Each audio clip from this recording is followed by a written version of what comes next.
Hello and welcome. I'm Mariam Saab here with Eye on Africa. Our top stories from across the continent tonight.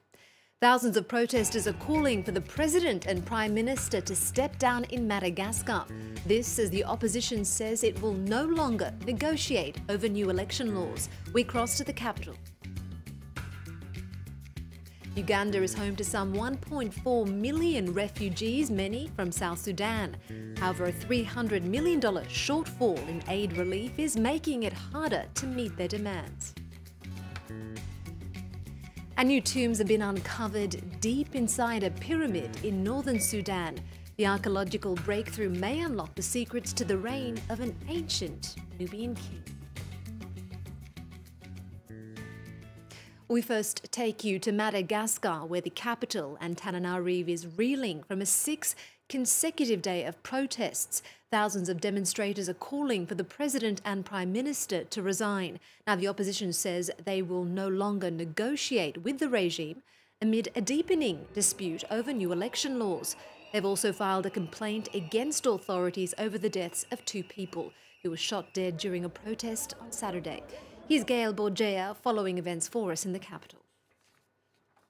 Out now, quit now. This is what people have been shouting in the streets for 6 days now. Some banners even describe the president as a murderer, showing his hands covered with blood in reference to the 2 people shot dead during the first protest last Saturday.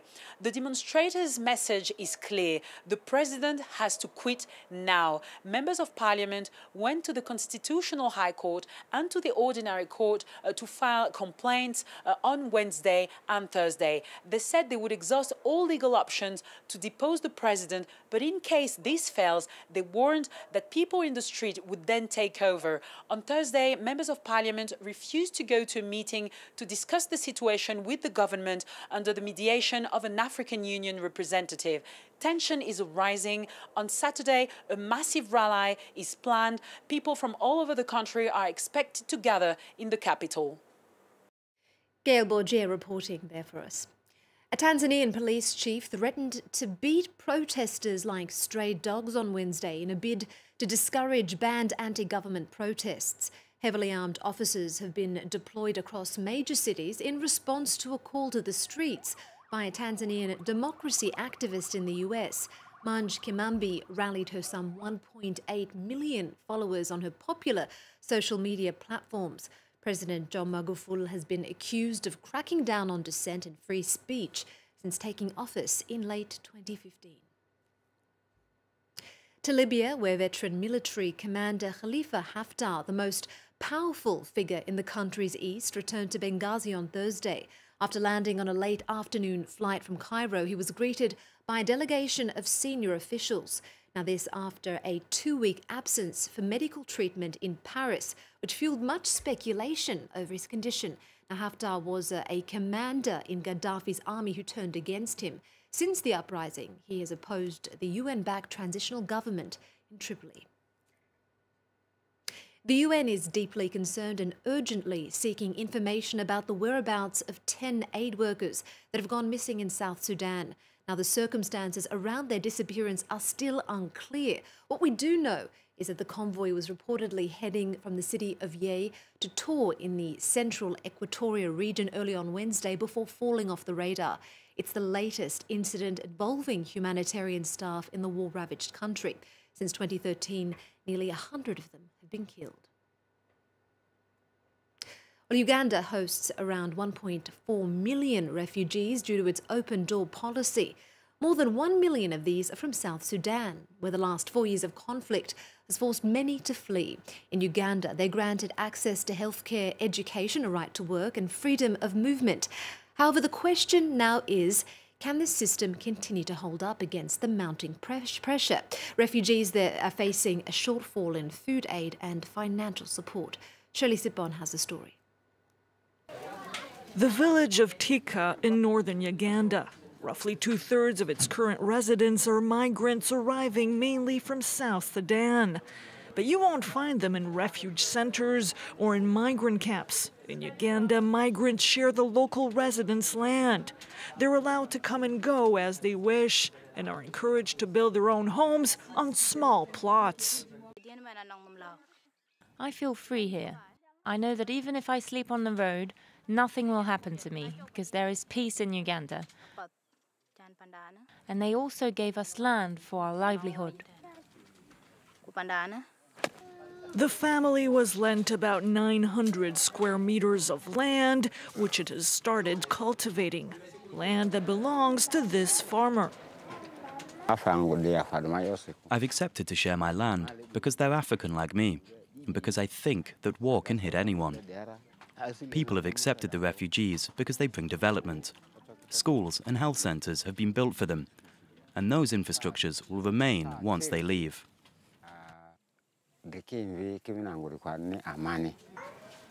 That's the deal Uganda has made with international institutions. 30% of the aid they funnel in will be invested in local projects. There is a problem, though, when international donors don't inject enough money. In this school, for example, the lack of funding means the number of students has doubled, but there's no money to build an extra classroom. What is the name of this object?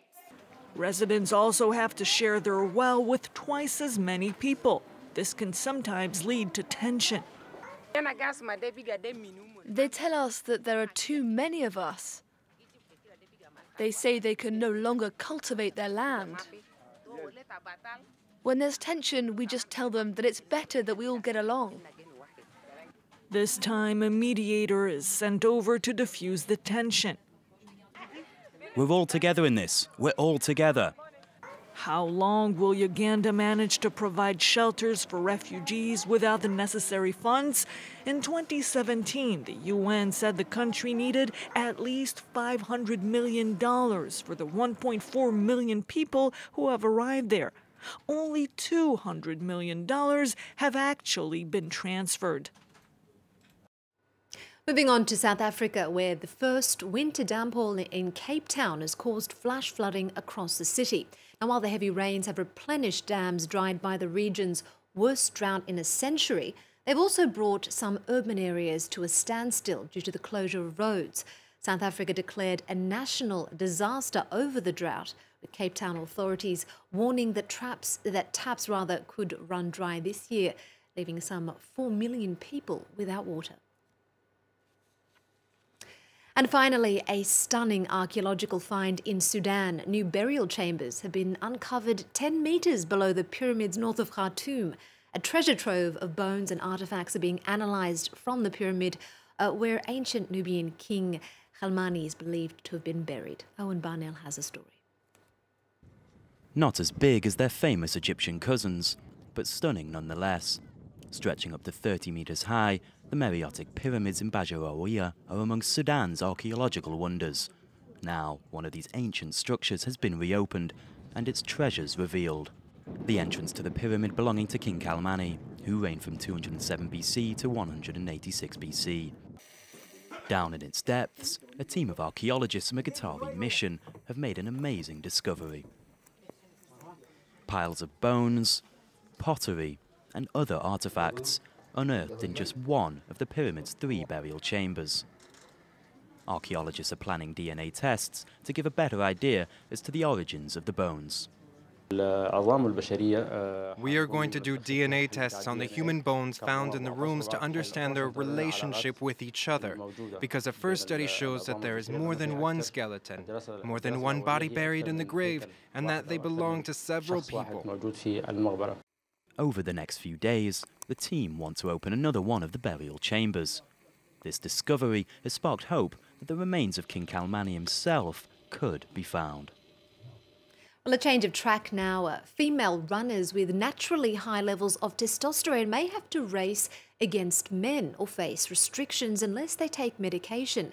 That's under new rules issued by the World Athletics governing body. The IAAF believe the controversial new measures will level out the playing field. South Africa's Olympic 800-metre champion Caster Semenya is expected to be impacted by the revised rules. The runner was asked to take a gender test, but the results were never made public. Now, following the announcement, Semenya tweeted, "I am 97% sure that you don't like me, but I'm 100% sure I don't care." Well, that's all for this edition of Eye on Africa. Do stay with us here on France 24. We've got more news coming up for you.